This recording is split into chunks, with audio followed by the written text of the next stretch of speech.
चलिए, आज हम एक बहुत ही खास और जादुई दुनिया में गोता लगाते हैं। एक पल के लिए अपनी आंखें बंद कीजिए और एक ऐसी जगह की कल्पना कीजिए जहां प्रकृति के रहस्य अभी भी बिल्कुल अनछुए हैं। सुदूर उत्तर में बर्फ से ढके ऊंचे पहाड़ों के ठीक बीचों बीच छिपी एक बेहद खूबसूरत जगह, नीलम घाटी। आज के इस विश्लेषण में हम इसी नीलम घाटी के मूक प्रहरी की कहानी को गहराई से समझेंगे और इसके हर एक रहस्य को बिल्कुल करीब से महसूस करेंगे। पता है, नीलम घाटी के पूर्वज अक्सर एक बात कहा करते थे, जो आंखों से दिखता है वो अक्सर सच नहीं होता, और जो सच होता है उसे केवल बंद आंखों और खुले दिल से देखा जा सकता है। ये सिर्फ एक कहावत नहीं है, असल में ये इस पूरी कहानी का मूल आधार है। हम इंसान अक्सर जो देखते हैं उस पर तुरंत यकीन कर लेते हैं, है ना? लेकिन असली सच्चाई अक्सर हमारी सोच से बहुत अलग और कहीं ज्यादा गहरी होती है। नीलम घाटी के जादुई जीवन की बात करें तो ये उस समय की बात है जब दुनिया बहुत युवा थी, और ये घाटी कोई साधारण जगह बिल्कुल नहीं थी। इसके ठीक बीचों बीच एक विशाल जीवन वृक्ष हुआ करता था। रात के समय इस पेड़ की पत्तियां हल्के नीले रंग में ऐसे चमकती थीं मानो आसमान के सारे तारे टूटकर उसकी शाखाओं पर आ बैठे हों। कड़कड़ाती ठंड में यही पेड़ पूरी घाटी को एक जादुई गर्माहट देता था। इस कबीले की दिनचर्या बड़ी ही शांत और संतुलित थी। सुबह सुबह लोग मीठे पानी के झरनों से पानी लाते, जंगलों से फल इकट्ठा करते, फिर दोपहर का समय लकड़ी और पत्थर से बारीकी से औजार बनाने और आने वाली सर्दियों के लिए अनाज बचाने में बीतता। और जैसे ही शाम ढलती, सभी लोग उस नीले जादुई पेड़ की रोशनी के नीचे इकट्ठा होकर लोकगीत गाते और पुरानी कहानियां सुनाते। सब कुछ एकदम लय में था। और इसी कबीले में था एक युवक, कबीर। बाज जैसी तेज आंखों और नदी जैसे शांत स्वभाव वाला कबीर, जो इस घाटी का मुख्य रक्षक और मार्गदर्शक था। लेकिन देखिए, प्रकृति में बदलाव तो अटल है। गहराता अंधेरा और कुछ खौफनाक आहटें अब इस घाटी की शांति को भंग करने वाली थीं। एक दिन हवा का रुख अचानक बदल गया। सर्दियां शुरू होने ही वाली थीं, लेकिन इस बार वो अपने साथ कुछ बेहद खौफनाक लेकर आ रही थीं। उस जीवन वृक्ष की जादुई नीली चमक अचानक फीकी पड़ने लगी। उसकी खूबसूरत पत्तियां झड़ने लगी। जो पेड़ पूरी घाटी को जीवन देता था, वो अब खुद धीरे धीरे मर रहा था। और तभी उत्तर के उन विशाल काले पहाड़ों से एक अजीब और डरावनी आवाज गूंजने लगी। ऐसी चीख मानो कोई विशाल जानवर भयानक दर्द में तड़प रहा हो। रात के सन्नाटे में वो आवाज किसी की भी रूह कंपा देने के लिए काफी थी। अब ऐसी स्थिति में डरना तो स्वाभाविक है। कबीले के बुजुर्गों को पुरानी कहानियों के खूंखार जानवरों की याद आ गई। सबसे वृद्ध सरदार ने कांपती हुई आवाज में कहा, ये हिम राक्षस है, वो हमारे पेड़ का जादू सोख रहा है। हम ठंड से जमकर मर जाएंगे। इस एक बात ने पूरे कबीले में मौत का खौफ भर दिया। लेकिन कबीर और उसकी बचपन की दोस्त तारा, जो एक बेहतरीन तीरंदाज थी, उन्होंने इस अंधे डर के आगे घुटने टेकने के बजाय सच का सामना करने का फैसला किया। और यही से शुरू होती है बर्फीले पहाड़ों की वो अज्ञात यात्रा।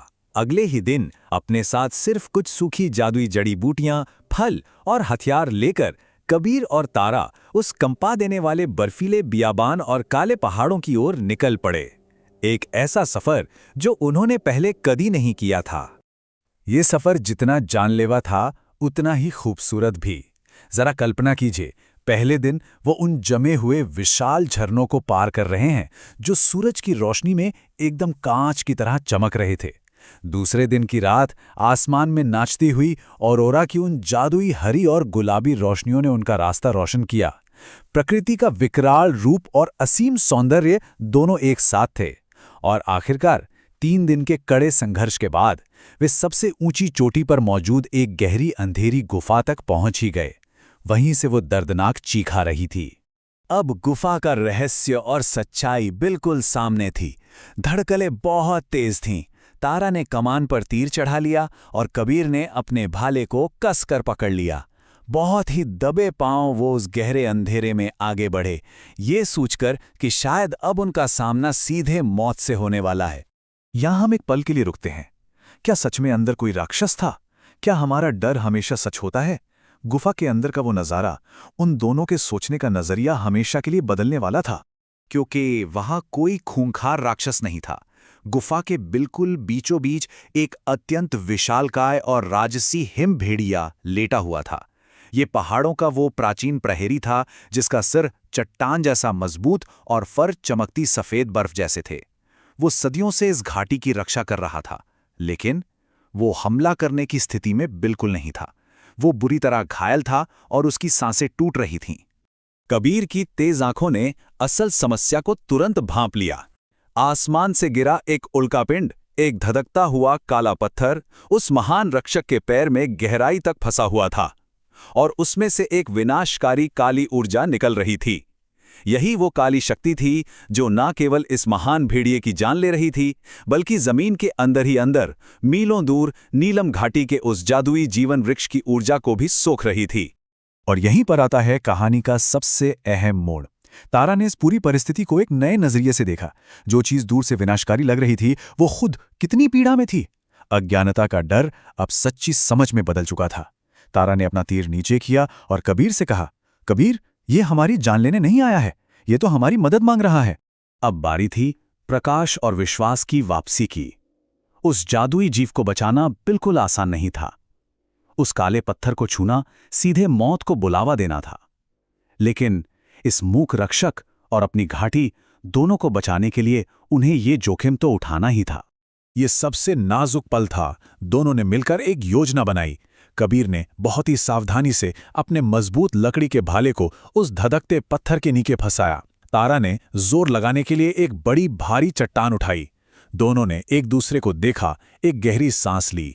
1, 2 और 3, एक जोरदार झटके के साथ उन्होंने पूरी ताकत लगाकर उस काले पत्थर को बाहर खींच लिया। और पत्थर निकलते ही तारा ने तुरंत अपनी थैली से जादुई जड़ी बूटियां निकालीं और उस गहरे घाव पर लगा दीं। और बस गुफा का वो घुटन भरा माहौल अचानक शांत हो गया। वो खौफनाक काली चमक हमेशा के लिए बुझ गई। उस विशाल रक्षक ने राहत की एक बहुत गहरी सांस ली।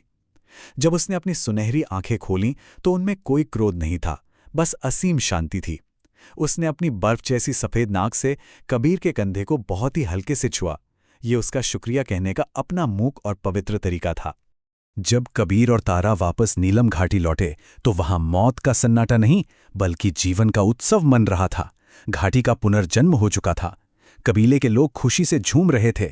उनका जादुई जीवन वृक्ष अपनी पूरी नीली रोशनी के साथ फिर से जीवित हो उठा था, पहले से भी कहीं अधिक चमकदार और सुंदर। उसकी गर्माहट लौट आई थी। और जब कबीर ने बुजुर्गों को उस काल्पनिक राक्षस और असली मूक प्रहरी का सच बताया तो उनके मन का सारा अंधकार हमेशा के लिए मिट गया। ये कहानी हमें बहुत ही शानदार तरीके से दिखाती है कि हमारा दृष्टिकोण कैसे हमारी दुनिया बनाता है। पुरानी सोच क्या थी कि अज्ञात से डरो, पहाड़ के पार मौत है। लेकिन नई सच्चाई क्या सामने आई कि पहाड़ के पार एक रक्षक है। अज्ञात को समझो, इंसान और प्रकृति दुश्मन नहीं, एक दूसरे के पूरक हैं। करुणा ने सदियों पुराने डर को हरा दिया था। कहा जाता है कि आज भी नीलम घाटी की उन सबसे सर्द रातों में वो विशाल सफेद साया पहाड़ों की सीमा पर चुपचाप खड़ा रहता है। वो मूक प्रहरी आज भी ये सुनिश्चित करता है कि उस जादुई नीले पेड़ की रोशनी और वहां के लोगों की गर्माहट कभी कम ना हो। तो इस पूरी कहानी के बाद बस एक सवाल हमें खुद से पूछना चाहिए, हमारे अपने जीवन में ऐसे कौन से राक्षस हैं जिनसे हम सिर्फ इसलिए डरते हैं क्योंकि हम उन्हें समझ नहीं पाए हैं? क्या वो सच में राक्षस हैं या फिर बस हमारे खुले दिल और करुणा का इंतजार कर रहे हैं? इस खूबसूरत विचार के साथ हम आज की इस चर्चा को यहीं विराम देते हैं। हमारे साथ जुड़े रहने के लिए बहुत बहुत धन्यवाद।